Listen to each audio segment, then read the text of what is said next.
87% of Venezuelans say they don't have enough money for food. Now, the context of this is that Venezuela is seen by many progressives as a sort of bastion and haven of successful progressivism. Hugo Chavez previously and now Nicolas Maduro are seen as big progressive leaders by many on the American left. When Hugo Chavez died, we were what I believe is more realistic about his legacy: strong-arm authoritarianism under the sort of guise of progressivism because of his rhetoric about the poor, when in reality there's no media freedom in Venezuela, there is no judicial freedom or independence, there is rampant corruption, et cetera, et cetera. Some people were really angry with me when I made that analysis. One person I actually remember angrily canceled their membership, saying we are failing to recognize how Venezuela under Chavez and eventually under Nicolas Maduro are sort of progressive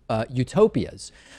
People have what they need, people have food, people have toilet paper, even though all the evidence tells us that is actually not true. We're going to go into this further tomorrow. We're releasing a longer form piece about what I call authoritarian leftism, which I think you'll find interesting. But I saw this story over the weekend, and it serves us as a good sort of precursor before tomorrow's story. The New York Times has a report out about Venezuela, as they say, convulsing from hunger. This is a country with some of the largest oil reserves in the world. It's impossible for people not to riot because they need food. And the picture we're displaying here is actually from a food riot. In the last 2 weeks alone, there have been more than 50 food riots, protests, and mass looting in Venezuela. Countless businesses have been stripped or destroyed after all of their supplies were stolen. 5 people have been killed. And as I mentioned before, 87% of Venezuelans say they do not have money to buy enough food. This is the most recent assessment of living standards by the Simón Bolívar University. About 72% of monthly wages are being spent to buy food, according to the Center for Documentation and Social Analysis. Nicolas Maduro has tightened his grip over the food supply. He has used emergency decrees that he signed this year to put food distribution in the hands of a very small group of citizens brigades that are loyal to putative leftists. This, Lewis, is not a temporary shortage. It has been a systematic destruction of the economy by the country, and people are leaving the country in significant numbers.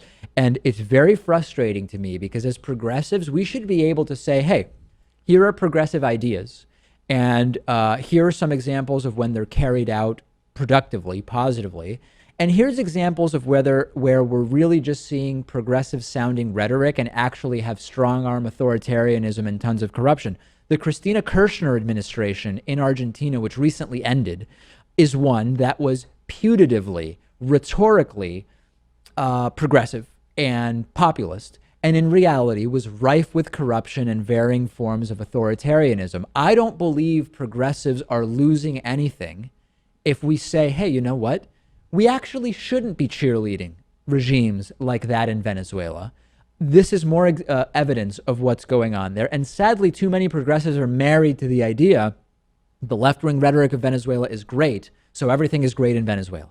Yeah. Well, if you were suffering financially and the Maduro administration helped you out in certain ways, yeah.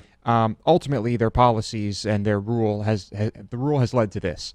And now everyone is suffering. I feel terrible. But I do too. It's they should. At this point, you really should leave the country if you can. There are sort of shadows of the Soviet Union collapse in Venezuela. I'm not saying the situation is analogous. I'm not saying the same thing is going to happen. But you had situations in the now defunct Soviet Union where people didn't receive salaries for periods of time. And the theory was, well, you're living in metropolitan areas and you might have some land outside of cities and you can sort of gather the food and the basic supplies you need. And the reality is that is not the case. Again, 87% of Venezuelans saying they don't have enough money for food. Widespread toilet paper shortages have been reported for years.